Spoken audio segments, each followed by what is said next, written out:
கடந்த 40 வருஷங்களா சென்னை சினிமா ரசிகர்களோட அடையாளமா திகழ்ந்த உதயம் திரையரங்கம் நிரந்தரமா மூடப்படுது. இந்த வீடியோவில் உதயம் திரையரங்கம் பற்றியும் அந்த திரையரங்கத்தில் திரையிடப்பட்ட சில திரைப்படங்கள் பற்றியும் பேசிடலாம். கடந்த 1983ஆம் ஆண்டு தொடங்கப்பட்ட உதயம் திரையரங்கம் சூரியன், சந்திரன், உதயம் என 3 திரைகளோடு செயல்பட்டு வந்துச்சு. பின்னாட்களில் சொத்து பிரச்சனை காரணமாக உதயம் திரையரங்கம் 2ஆக பிரிக்கப்பட்டு மினி உதயம் என்ற பெயரில் கூடுதலாக ஒரு திரை சேர்க்கப்பட்டுச்சு.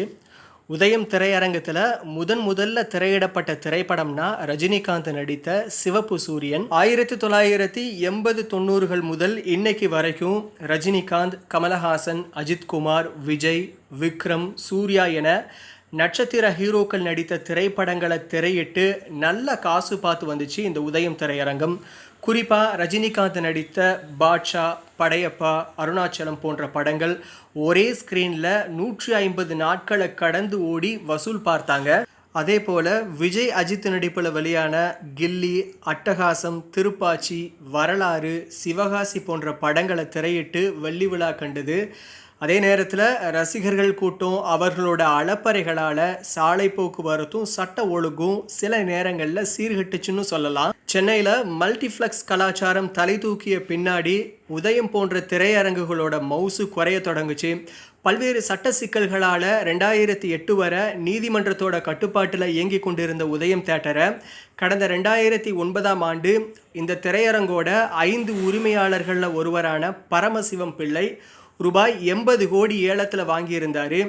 அன்னையிலிருந்து கடந்த 15 வருஷங்களாக இந்த திரையரங்கம் இப்போது விற்கப்படுது, அப்போது விற்கப்படுது, நாளை விற்கப்படுது, அந்த மாதிரியான வதந்திகள் அவ்வப்போது கிளம்பிக்கிட்டே இருந்தாலும் இன்னைக்கு அது உண்மையாக இருக்குது. இந்தியாவில் பிரபல கட்டுமான நிறுவனம் 1.3 ஏக்கர் பரப்பளவு கொண்ட இந்த உதயம் தியேட்டரோட இடத்தை வாங்கியிருப்பதாகவும் விரைவில் அங்கே 25 தளங்களை கொண்ட ஒரு அடுக்குமாடி குடியிருப்பு வர இருப்பதாகவும் தகவல் வெளியாயிருக்கு. இது சென்னை சினிமா ரசிகர்கள் மத்தியில் ஒரு சலசலப்பையும் சோகத்தையும் ஏற்படுத்தி இருக்கு. கொரோனா பரவலுக்கு பின்னாடி தமிழகத்தோட அடையாளமாக இருந்த பல திரையரங்குகள் மூடப்பட்டுருச்சு. இந்த வரிசையில் இப்போ உதயம் திரையரங்கும் சேர்க்கப்பட்டிருக்கு. இந்த வீடியோவில் உதயம் திரையரங்கு சம்பந்தமான உங்களுடைய அனுபவங்கள் ஏதாச்சும் இருந்துச்சு அப்படின்னா கண்டிப்பாக கமெண்ட் செக்ஷனில் பதிவு பண்ணுங்கள். நன்றி.